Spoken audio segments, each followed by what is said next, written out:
This week, we pulled this.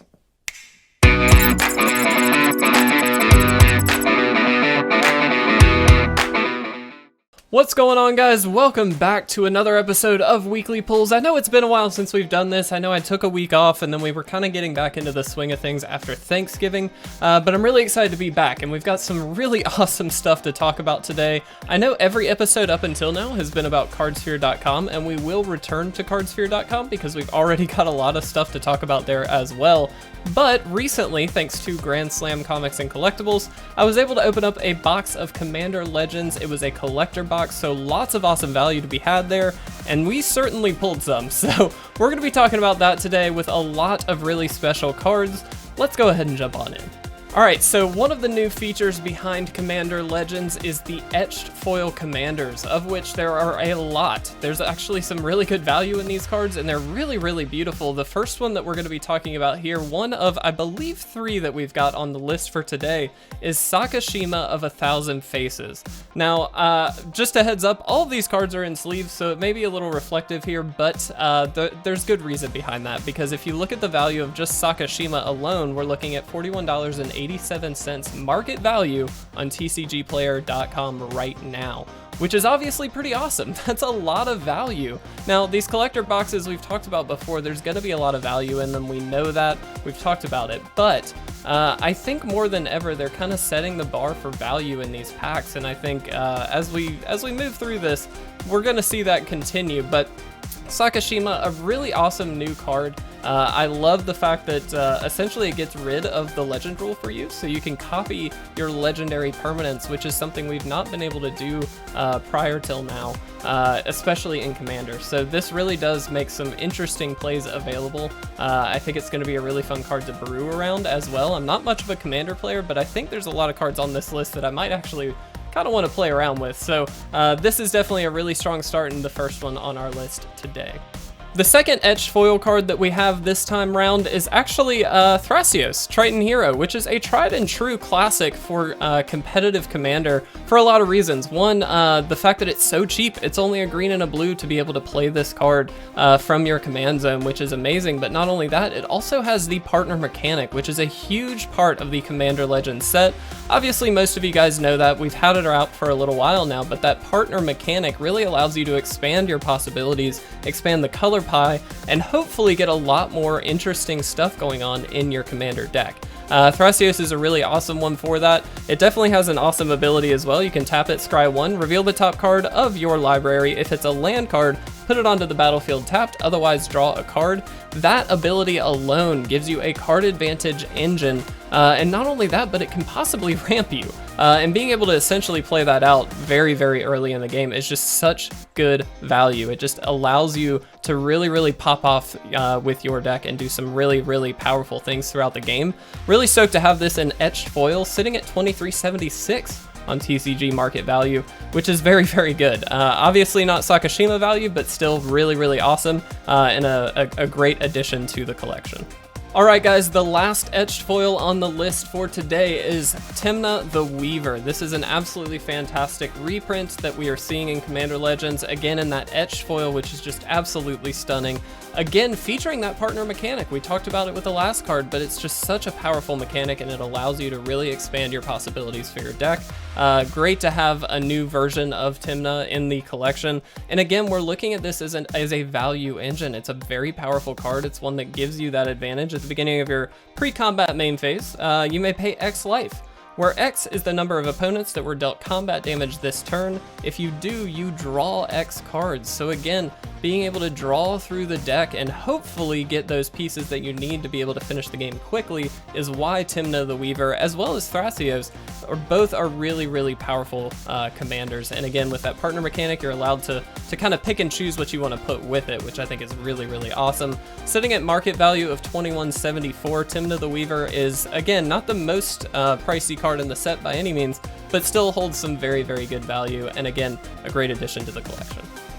Moving on to the only, I'll say, normal printing of a card in this set, we actually just have a regular foil vampiric Tudor. Now, vampiric Tudor, an amazing reprint in this set. Really stoked when they spoiled this because we all know how powerful Tudors are, especially in the Commander format. I mean, you see it in all formats, but Commander in particular, you've got a very large deck to get through. Sometimes that's a lot harder to do, and so having these Tudors available to you is a really, really good way to efficiently pull out the spells that you need throughout the game. And so essentially it acts as a second copy. If you've got multiple, just a third and a fourth, stack that up as high as you want. You essentially get an extra copy of every card in your deck thanks to these Tudors. And with that, they come at a pretty high value, especially Vampiric Tudor for only 1 mana and at instant speed. Really the only downside is that the card goes on top of your deck, not in your hand as a lot of Tudors do, and you lose 2 life. But again, in Commander, that's kind of a worthwhile price to pay, I would say. At instant speed, you can do this at the end of the opponent, whoever is before you, do it at the end of their turn, pick the card that you know is going to have the most impact on the board or on the game as a whole, and then you're going to draw it on the next turn anyway, so why not do that? Having this in foil is really, really special. I was really excited to have this one, sitting at market value of about $55.16.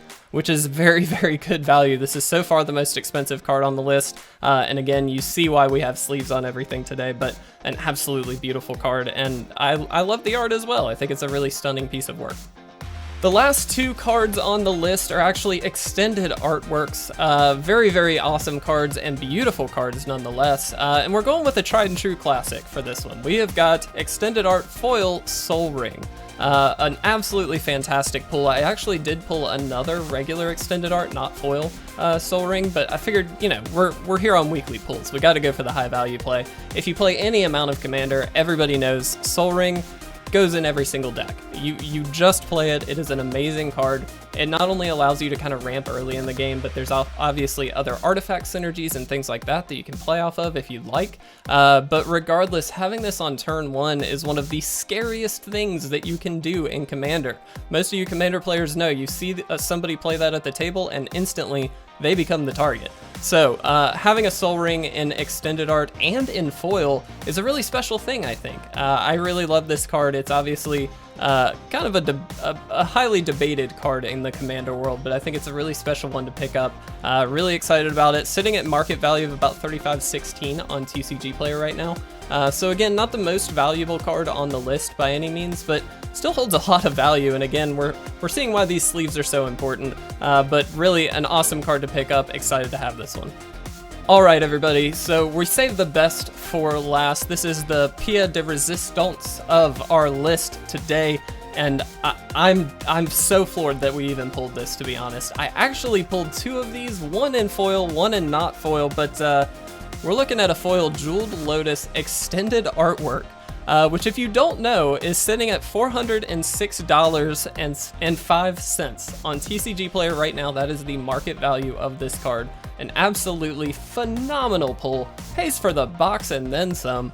An absolutely stunning card. Obviously, this has been a card of contention, I will say. As this set was initially released, some people were really floored by this, some people were really excited, some people really didn't like the fact that Jeweled Lotus got printed, and for good reason. It's a 0 mana artifact that taps, you add 3 to your mana pool of any one color, so essentially it's a Black Lotus, but the caveat is those 3 mana of whatever color they happen to be can only be used to cast your commander. And so it's not like a full Black Lotus. However, I will concede there's some very, very, very powerful things you can do with this. Not only can you get your commander out way earlier than before, people talked about the turn 1 Urza. There's a lot of other options, obviously, but some really broken stuff can happen on turn 1 now, thanks to this card. But in addition, you look at things like bringing artifacts back from the graveyard and just doing a 0 mana artifact count, getting your storm count up, like things like that. There are synergies that, while obvious, maybe not obvious right off the bat, are still present with a card that is 0 mana and an artifact. and so it really is a powerful card for a lot of reasons. That's why it has that price tag of about $400, which is absolutely insane. Couldn't be happier that we pulled this. I think it's an amazing card, and again, we actually got another one just in non-foil. I believe the non-foil price is sitting right around 100, which is still amazing. All from the same box, which is insane to me. So an absolutely stunning card, an amazing one to finish off this episode of Weekly Pulls. Really hope you enjoyed this one. Alright guys, that's going to round out Weekly Pulls this time around. Thank you so much for watching. I hope you enjoyed this episode. I really think this is a special one, looking at some amazing Commander Legends cards with just some amazing value, frankly, which is always something really, really special. So thank you guys so much for watching. I do hope you will stick around. I wish you all the best of luck with your pulls, and don't forget to leave them down below in the comments section if you've got something really special. But thank you guys so much. I will see you on the next episode of Weekly Pulls.